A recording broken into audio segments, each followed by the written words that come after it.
చాలా సంతోషం.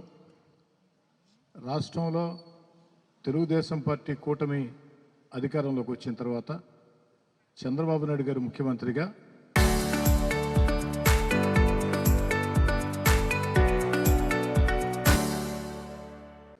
రాష్ట్రం అంతా కూడా ఒక పక్క సంక్షేమం, మరో పక్క అభివృద్ధి కార్యక్రమాలు, మరో పక్క ప్రపంచంలో రాజధాని లేని ఏకైక రాష్ట్రం ఆంధ్రప్రదేశ్కి అద్భుతమైన రాజధాని అమరావతి నిర్మాణం, రాష్ట్రం దిశ మార్చే పోలవరం పరుగులు పెట్టిస్తూ మన బిడ్డల ఉద్యోగాల కోసం లక్షల కోట్ల పెట్టుబడులు ఆకర్షిస్తూ గత వైఎస్ఆర్ కాంగ్రెస్ పార్టీ విధానాలతో అన్ని రకాల దివాలా తీసిన ఆంధ్ర రాష్ట్రాన్ని తన అపార పరిపాలనా దక్షతతో గాడిని పెడుతున్న చంద్రబాబు గారి పరిపాలనలో ఇవన్నీ కూడా రాష్ట్రం అంతా కూడా అత్యంత వేగవంతంగా జరుగుతున్నాయి.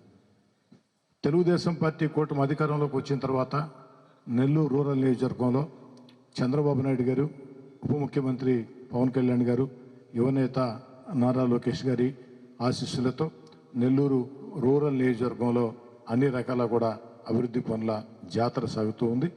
ముఖ్యంగా మున్సిపల్ శాఖ మంత్రి పొంగూరు నారాయణ గారు అన్ని రకాలుగా అండగా ఉన్నారు. మరో మంత్రి ఆనవ రామనారాయణ రెడ్డి గారు, పార్లమెంట్ సభ్యులు వేమిరెడ్డి ప్రభాకర్ రెడ్డి గారు, శాసనమండలి సభ్యులు బేద రవిచంద్ర గారు అందరి సహాయ సహకారాలతో ఈ అభివృద్ధిని నెల్లూరు రూరల్ నియోజకవర్గంలో తెలుగుదేశం, జనసేన, బీజేపీ నాయకులు, కార్పొరేటర్లు ఎక్కడికక్కడ ప్రజల్ని భాగస్వాములు చేస్తూ ముందుకు తీసుకొని పోతూ ఉన్నారు. మరి ఈనాటి కార్యక్రమం 1,15,00,000 రూపాయలతో చేపట్టిన అభివృద్ధి పనుల ప్రారంభోత్సవం.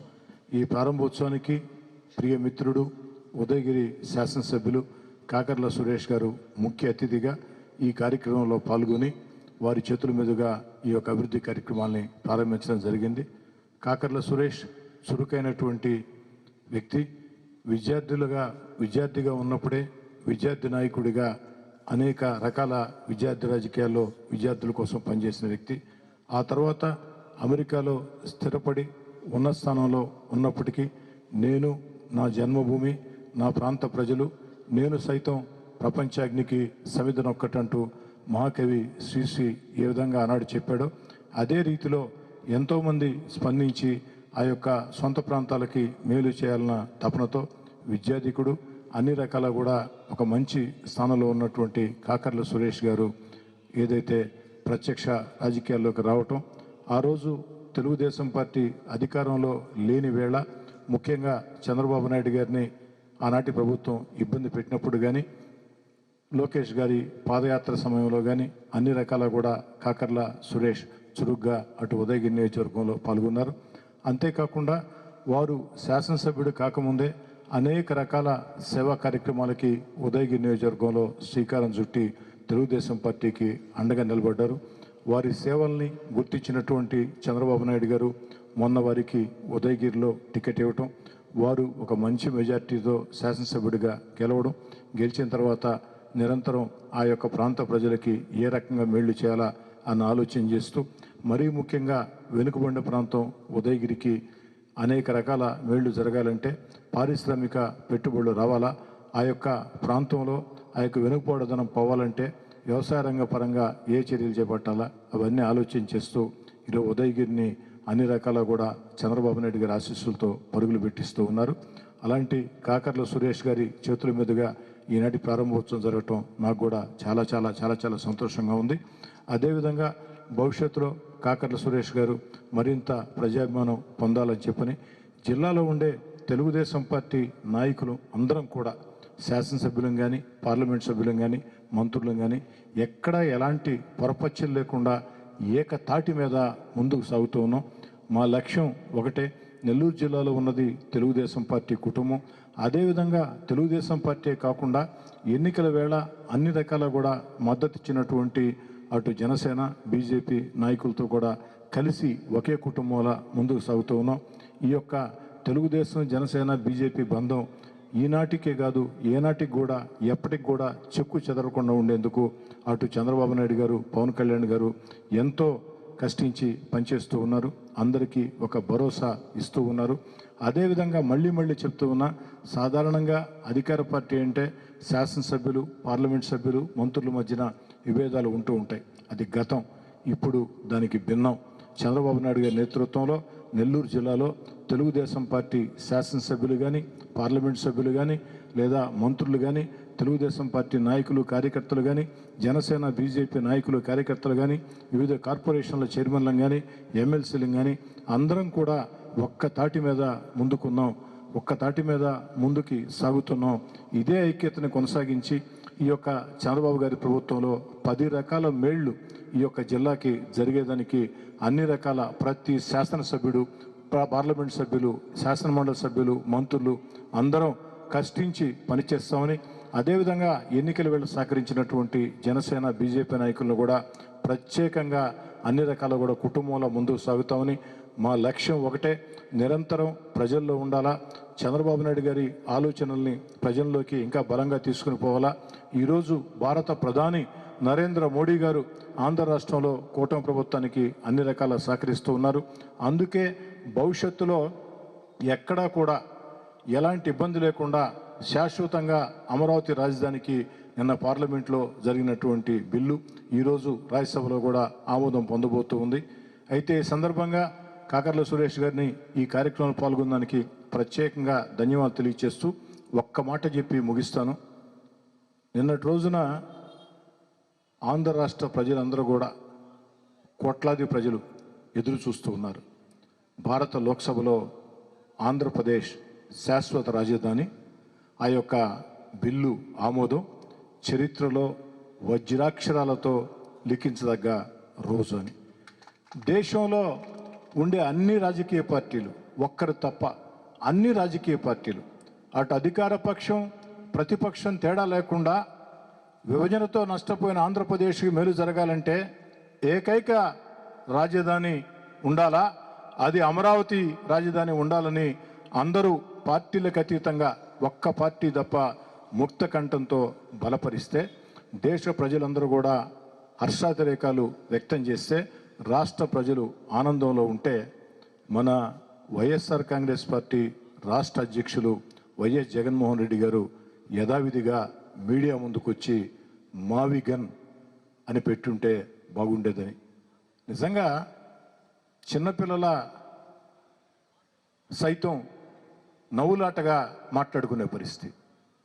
ఈ సందర్భంగా జగన్మోహన్ రెడ్డి గారు నేను అడుగుతూ ఉన్నా, అయ్యా జగన్మోహన్ రెడ్డి గారు, గత ఎన్నికల వేళ నేను ముఖ్యమంత్రిని అయినా అమరావతి రాజధాని కొనసాగుతుంది, నేను అమరావతిలో ఇళ్ళు సైతం కట్టుకున్నా, నన్ను నమ్మండి, ఆంధ్రప్రదేశ్కి ఏకైక రాజధాని అమరావతి అని చెప్పినటువంటి మీరు అధికారంలోకి వచ్చిన తర్వాత 3 ముక్కలాటాడి 3 రాజధానుల పేరుతో రాష్ట్రాన్ని సర్వనాశనం చేసి రాష్ట్ర ప్రజలందరూ కూడా మిమ్మల్ని 11 సీట్లకు పరిమితం చేస్తే, ఈనాడు వచ్చి మళ్ళీ తగుదునమ్మా అంటూ మావిగాన్ మావిగాన్ మావిగాన్ అంటున్నావు. అయ్యా, ఈ మావిగాన్ మావిగాన్ మావిగాన్ అంటుండే నువ్వు ఆనాడు అధికారంలో ఉన్న వేళ, 5 ఏళ్ళు మీరు ముఖ్యమంత్రిగా ఉన్న వేళ మావిగాన్ మీకు కనపడలేదా? ఆనాడు ఏమైంది మీ మావిగాన్? నిజంగా మీరు అధికారంలోకి ఉన్న వేళ ఆనాడు మావిగాన్ అని చెప్పి ఉంటే కాస్త కూస్తో మీకు ప్రజల్లో విశ్వసనీయత ఉండేది.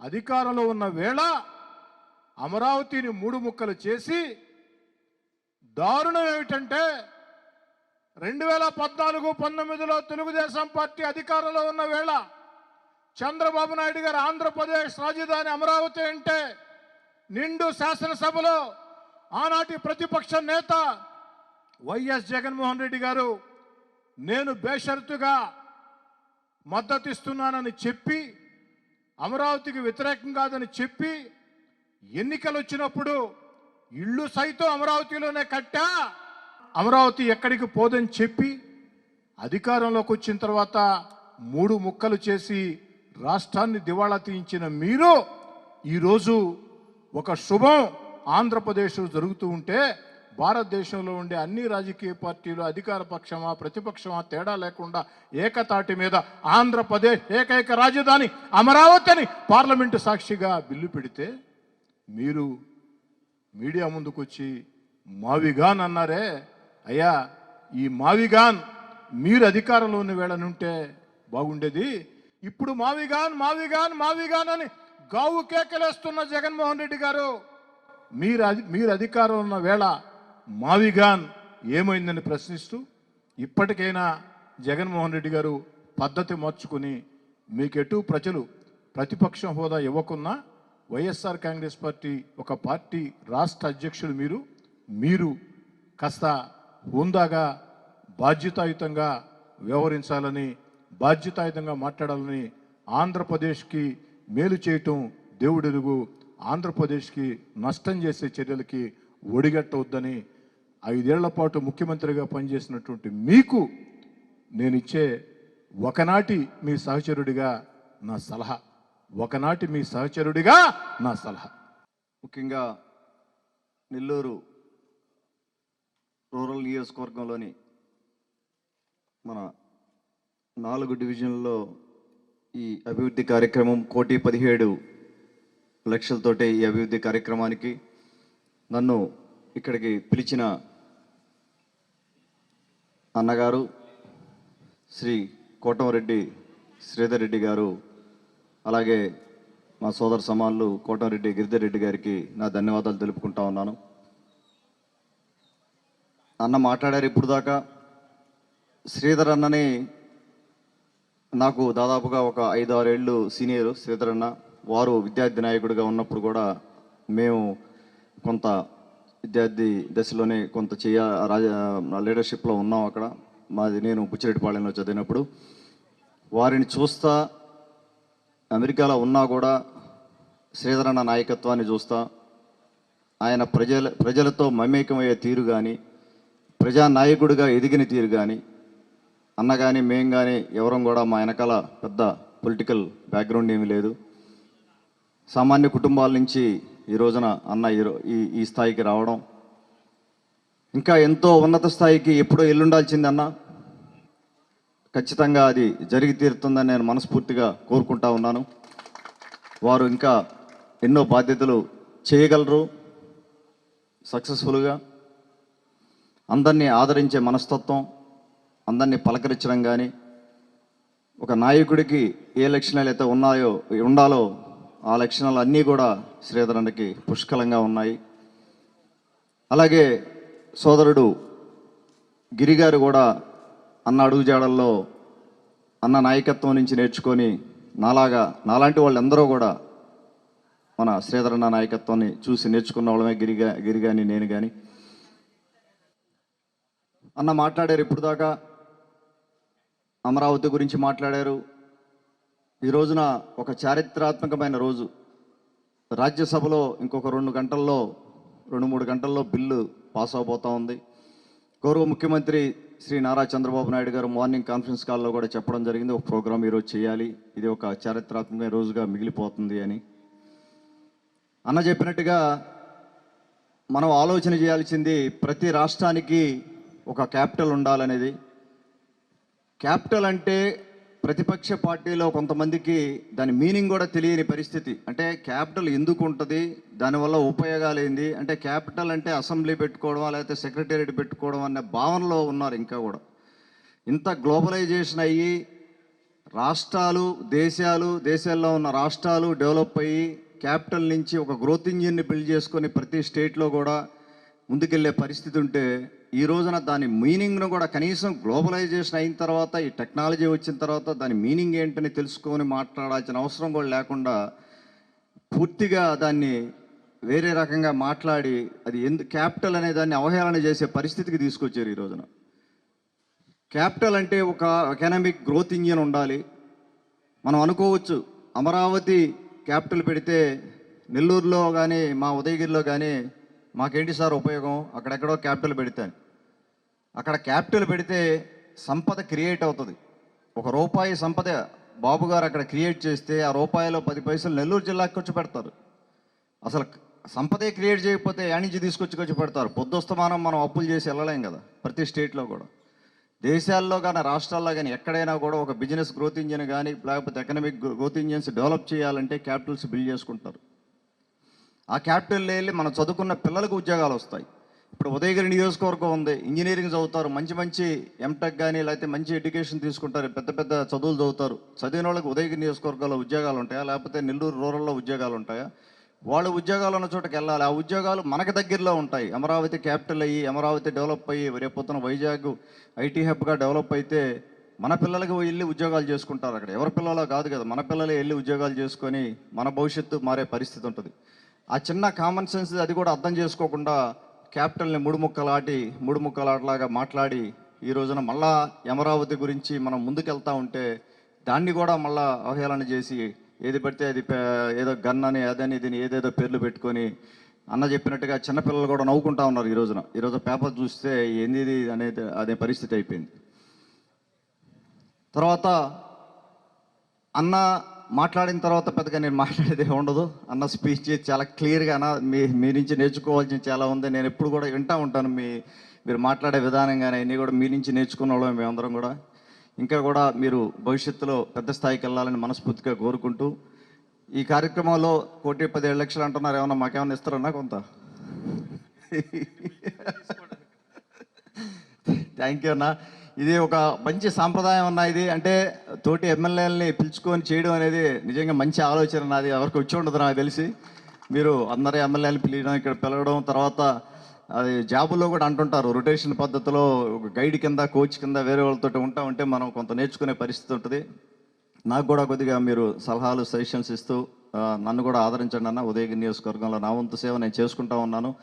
మీ సహకారం కూడా ఎల్లప్పుడూ నాకు ఉండాలని మనస్ఫూర్తిగా కోరుకుంటూ అన్నదమ్ముళ్ళు ఇద్దరు కూడా మీరు బ్రదర్స్ ఇద్దరు కూడా ఇంకా కూడా ముందుకెళ్ళాలని మనస్ఫూర్తిగా కోరుకుంటూ సెలవు తీసుకుంటున్నాను. Thank you. నా దగ్గర ఉదయగిరికి ఇచ్చే అవకాశం ఉంటే ఖచ్చితంగా ఇచ్చేవాడిని సురేష్. కారణం ఏంటంటే ఉదయగిరి అంటే నాకు చాలా ఇష్టం. ఎందుకు ఇష్టం అంటే ఆ ఇష్టానికి కారణం ఉంది. విద్యార్థిగా నేను ఉన్నప్పుడు నన్ను చేయబట్టి నడిపించినటువంటి వెంకయ్యనాయుడు గారికి రాజకీయ జన్మనిచ్చింది ఉదయగిరి నియోజకవర్గం. ఈరోజు వెంకయ్యనాయుడు గారు దేశ రాజకీయాల్లో అంత పెద్ద స్థాయికి పోయారంటే దానికి పునాది వేసింది ఉదయగిరి నియోజకవర్గం. అన్నిటికీ మించి వెనుకబడిన ప్రాంతం, రాజకీయంగా చైతన్యవంతమైన ప్రాంతం. కాబట్టి రూరల్ నుంచి ఉదయగిరికి ఇచ్చే అవకాశం నిధుల పరంగా లేదు, కానీ సలహాలు పరంగా మాత్రం ఖచ్చితంగా సలహాలు ఇస్తాం. దాంట్లో నా చేతనైనంత వీలైనంత నెల్లూరు జిల్లా అంతా కూడా మన ఆలోచన ఒకటే, మనం అంతా కుటుంబం ఐకమత్యంగా ఉండాలా. మన లక్ష్యం ముందు స్థానిక ఎన్నికలు ఈ సంవత్సరం రాబోతున్నాయి. 100% ఈ జిల్లాలో స్థానిక ఎన్నికల్లో తెలుగుదేశం కూటమి జెండా ఎగరాలా. వచ్చే ఎన్నికల్లో పునర్విభజన జరుగుతుంది కాబట్టి ఈ జిల్లాలో దాదాపు 15 సీట్లు అయ్యే అవకాశం ఉంది. కాబట్టి అటు మహిళలైనా పురుషులైనా 15 మొన్న ఏ విధంగా చంద్రబాబు గారి నేతృత్వంలో మనం అందరం ఐకమత్యంగా ఉండి 10కి 10 సాధించి చరిత్ర సృష్టించాము. రేపటి రోజు కూడా 29లో 15 సాధించి చరిత్ర సృష్టించే విధంగా అందరం ఒకరికి ఒకరం ఉదయగిరిలో నాకున్న పరిచయాలతో నాకున్న సలహాలతో నేను నీకు, నెల్లూరు రూరల్లో నీకున్న పరిచయాలతో నీ సలహాలతో నేను, మనిద్దరం జిల్లాలో కూడా అన్ని నియోజకవర్గాల్లో కూడా ఎక్కడికెక్కడ ఎమ్మెల్యేలకి ఒకరం సాయపడుతూ నేను బాగుండాలా, నాతో పాటు పక్క ఎమ్మెల్యే కూడా బాగుండాలా, ఈ జిల్లాలో ఉండే ఎమ్మెల్యేలు అందరూ బాగుండాలా అన్న ఒక మంచి కుటుంబ వాతావరణంతో ముందుకు సాగుతామని చెప్పని తెలియజేస్తుంది.